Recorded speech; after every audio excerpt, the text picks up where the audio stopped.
Director with Oregon Health Authority. Today we are talking about measles and the measles outbreak here in Oregon. You have received our OHA media release about this, and we are offering this opportunity today to you, the media, to ask questions, and our experts are on hand to answer them. So joining us today is Dr. Howard Chio, Medical Director for Communicable Diseases and Immunizations with Oregon Health Authority, and Dr. Dawn Nolt, Professor of Pediatric Infectious Diseases at Dornbecker Children's Hospital at Oregon Health and Science University. This is a friendly reminder to please mute your audio and use the raise your hand function if you'd like to be added to the queue to ask a question. And if you'd like a recording of this media briefing, the link for the YouTube live stream will become the link for the recording, so you can watch it later when this media briefing is complete. So let's get started. Dr. Chio, go ahead. Thanks, Erica. Good morning, everyone. Thank all of you for joining us this morning.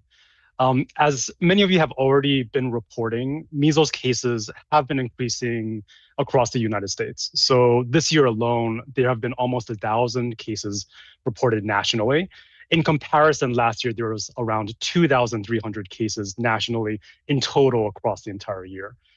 In Oregon, we are experiencing our first measles outbreak of 2026 with 5 reported cases since January 1st. And it is really important to remember that these cases likely represent just a fraction of the true number of measles cases, since not everyone who becomes sick will seek medical treatment or be tested, and therefore may not be reported to us in public health. So today we are launching an Oregon dashboard that is going to share measles virus concentration levels directly from our wastewater surveillance system. And as a reminder, wastewater surveillance is when we test sewage for infectious diseases. And this allows us to have an idea of how much disease there might be circulating in communities without relying on people who are sick to seek healthcare and then be reported to us in public health. The Oregon measles wastewater surveillance system was launched last October, and data has already been viewable on the CDC National Wastewater Surveillance System webpage. However, the CDC website uses a very high threshold for calling a sample a detection or not, because it's designed to correlate with cases that are actually reported to public health. Instead, what we're doing with the new Oregon measles wastewater dashboard is to let everyone view viral concentrations in wastewater, and that's categorized as very low, low, moderate, and high. You'll be able to view this information by county over a 2-week period. And I think this is actually really important because it will give the general public and healthcare providers additional timely information about the spread of measles in Oregon. And when we look at the wastewater data, you can actually see that the measles concentrations have been increasing over time and in multiple counties across Oregon. Britt, would you mind sharing your screen for the dashboard? And can you hold on just that first date for a second?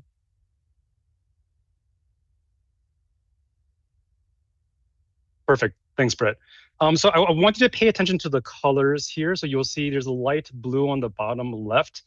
The intensity of the blue will correlate with how much measles virus is detected in that specific county. You'll also see a red box on the top right there. That red box gives you the 2-week period and the end date for that 2-week period. Britt, if you wouldn't mind advancing it, and you can advance all the way to present time.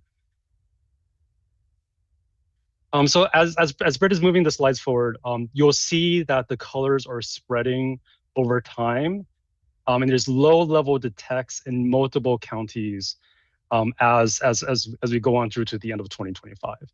For the 2-week period ending on February 7th, there were 9 counties with low levels.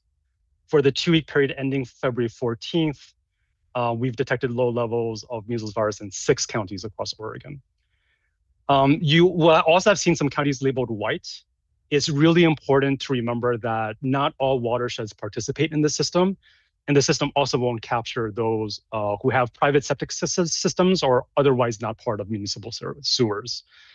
So at OHA, we are continuing to work with our local partners, both local health authorities, local epidemiologists, and also healthcare to identify cases quickly and respond appropriately. we're also encouraging vaccinations and continue to monitor all of our data sources and determining where to put our focus as the situation evolves. But my hope really is that this dashboard will help people in Oregon make informed decisions so that they can protect themselves and their families from measles. And what I really want families to hear is that measles is here in Oregon. Cases are rising across the United States, and people should really reconsider their vaccine decisions and talk to their healthcare providers to make sure that they and their families are getting the protections that they need. At this time, I'll send it over to Dr. Note, who will be sharing her perspectives. Dr. Note, over to you. Thank you so much, and good morning, everyone. I'm so glad to be able to participate in this event and to share my thoughts as a provider, a pediatric infectious disease specialist, and what I see in the community and what I tell my colleagues and what I tell my parents and my patients. And so I want to convey 3 points that I convey to my own patients, is that measles is very serious, it's very contagious, and the vaccine is very safe and really works against protection. And measles is not just a fever and a rash. All children who get measles are absolutely miserable. It can cause serious complications, including pneumonia and inflammation of the brain, known as encephalitis, and in rare instances can cause death. And measles disease poses the highest risk to unvaccinated persons, such as those who are pregnant, infants who are under 1 year of age who really can't get vaccinated, and people with weakened immune system. And it's also very interesting in the past many years that it's understood that measles disease itself can be immunosuppressive and that you can be quite vulnerable to other infections for about 12 months after you suffer through your measles. The second thing I want to tell families after saying that measles is very serious is that it is extremely contagious. Measles spreads through the air, and contagious people can spread measles 4 days even before they have that typical rash. And the virus stays airborne in the area for 2 hours, even when the patient has left that area. So it really is around, not only in the air, but when people cough and sneeze near you.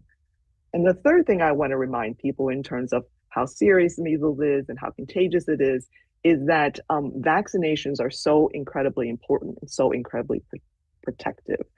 It's very safe. It is the best way to protect against measles, particularly if you've had 2 doses, because that is 97% effective. And like all vaccines, the measles